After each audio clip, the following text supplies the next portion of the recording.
This is the Nubia Redmagic 6R, and today we would like to demonstrate how you can set Opera as your default browser app on this device.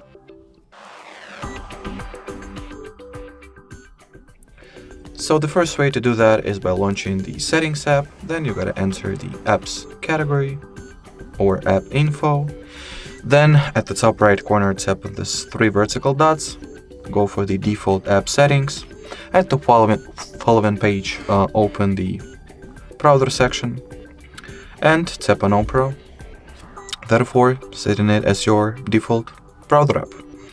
There is also the second way to do that directly from the Opera application itself, so let me show how you can do that as well. So launch the Opera. At the bottom right corner tap on your avatar, then go for settings.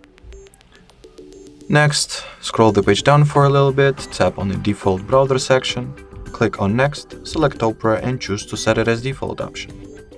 Alrighty, so that will be it for this video guys. Thank you so much for watching and bye bye.